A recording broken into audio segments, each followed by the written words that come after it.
Alright folks, let's dive into one of the most intense and defining moments in Israeli history, the Yom Kippur War of 1973. Picture this, it's October 6, 1973, Yom Kippur, the holiest day in Judaism. The streets are silent, people are fasting and praying, suddenly sirens blare, cutting through the stillness. Israel is under attack, a surprise coordinated assault from Egypt and Syria. The nation is caught off guard. This was more than just a military ambush, it was a national trauma for Israel and a bold move by the Arab states to reclaim dignity and territories lost in the 1967 Six-Day War. Let's rewind a bit. In 1967, Israel's swift victory left it in control of the Sinai Peninsula, Golan Heights, East Jerusalem and the West Bank.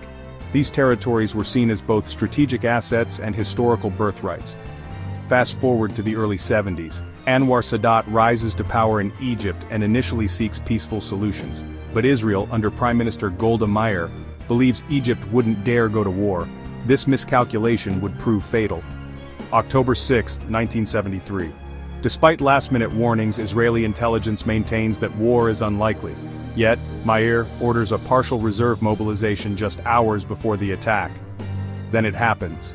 In the Sinai Peninsula, Egyptian forces cross the Suez Canal in one of the largest amphibious military operations since Wutu.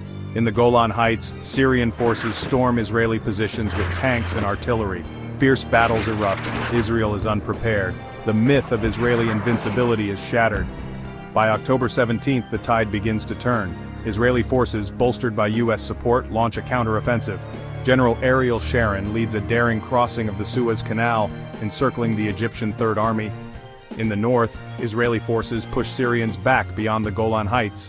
But by October 24th, under immense pressure from both the US and the Soviet Union, a ceasefire is imposed. Israel regains ground but at a staggering human cost.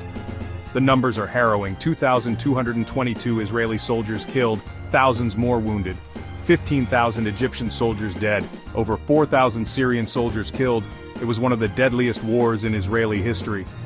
The shock of Israel's unpreparedness leads to public outrage and the Agranat Commission. Emergency supplies were inadequate, reserve forces unready, and intelligence agencies had dismissed real warnings. Protests erupt. Though Golda Meir wins re-election, political pressure forces her resignation. This paves the way for significant political shifts, eventually bringing the Likud party to power in 1977. Globally, the Yom Kippur War reshapes politics. The US-Israel alliance deepens, while Soviet influence in the region wanes. The conflict paves the way for Egypt's peace overtures, leading to the historic 1979 Egypt-Israel peace treaty. Meanwhile, the war prompts an Arab oil embargo, creating a global energy crisis and thrusting the Middle East into the heart of international diplomacy. The Yom Kippur War became more than a military conflict.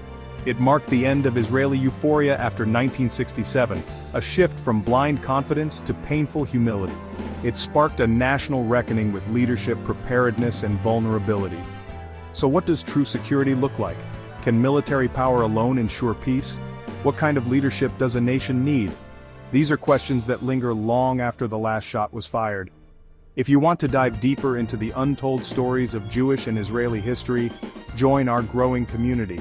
Subscribe to our weekly newsletter for hidden stories, thought-provoking articles, and exclusive content.